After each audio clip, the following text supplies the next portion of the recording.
Hi guys, it's Erica, and today I'm going to be showing you my top 13 books that I've read in 2013. Last year people did the top 12 books because it was 2012 and now it's the end of 2013, so oh my god, it's the end of 2013. That is insane. It's gonna be 2014, guys.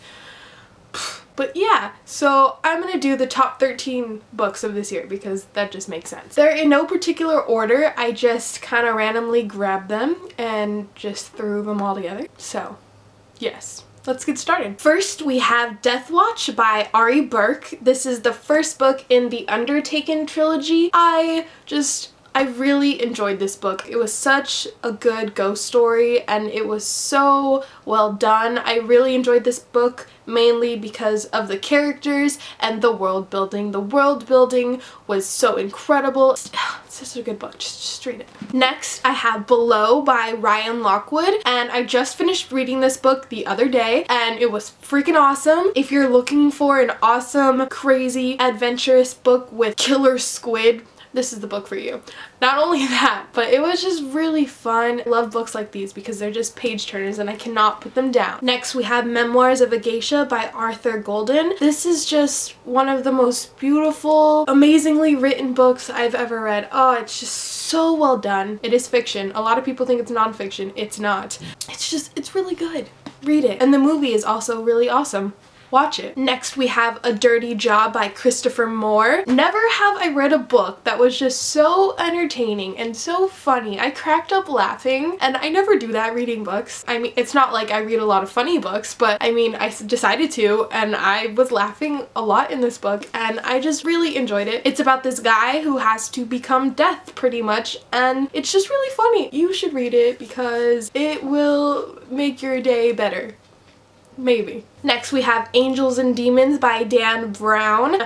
I freaking love this book. I am not mentioning the Da Vinci Code because honestly, I didn't like it as much as this book. This book was so much better. You feel like you're on a roller coaster the whole time you're reading this book. Everyone has kind of heard of Dan Brown's books, and if you haven't read them, you really should because you're missing out. I'm just saying. I know I said I put all the books out of order and I didn't like have a particular favorite. Well, I lied because this one is my #1 favorite. Just saying. It's so good, you know? Besides the fact that the main character kind of bugged me towards the end and the ending part really irked me, but besides that, it's based in the 1920s. You have an incredible ghost story going on, a murderer, and if you have not read this book, you really need to drop what you're doing in your life and just go pick up this book because it's amazing. Next, we have The Archived by Victoria Schwab. I didn't think I was going to enjoy it that much, but I really like this book. And if you don't know what it's about a girl who becomes like the archivist of the dead, and it's really cool. It's really different and kind of unique. I think it was really done well, and I love the characters and I love the world building, and it was just really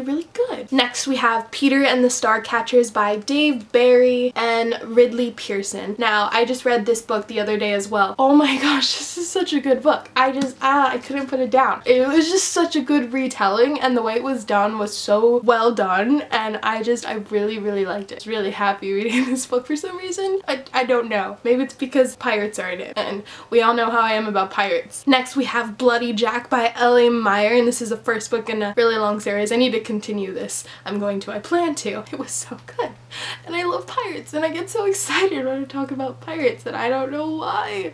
We all know why. It's because I love them so much. But anyway, this book was so good. Read it. Just please read it. Next, we have The Silent Deal by Levi Stack. This is book 1 in the card game series. The author sent me this book, and I was able to review it. I'm so happy I said yes to this book because this book was so incredible. It is such a good book. The world building, the characters, everything. I loved it so much. I have a review on this. You should go check that out, and I don't know when the next one's coming out. I don't have a clue, but I'm so excited because this book was so amazing, and if you haven't read it, please go do so because it's awesome. Next is the Feed series by Mary Grant. I read the second and the third one finally, and they were just incredible. This is such a good zombie series. I would really recommend it. It's everything you could love in a zombie book, really. Next, we have The Lunar Chronicles by Marissa Meyer, and these books are just incredible. The way it's done, I mean, you get cyborgs and then you get this crazy, awesome, action-packed adventure with Red Riding Hood, and it's really entertaining and awesome, and I'm so excited for the next one. The last books I will be mentioning mentioning is the Unwind series by Neil Shusterman. We have Unwind and we have Unholy. I read both of these books this year. Probably one of my favorite dystopians ever. And if you have not read them, you really need to get on that because what are you doing with your life? Alright guys, so those are my top 13 books of 2013. In the comments below, if you read any of these books, let me know what you thought about them and what are your favorite books of this year? What do you recommend me to read? Because I would like some recommendations. Well, I hope you guys are having a wonderful day or night wherever you are, and I will see you guys in my next video. Bye!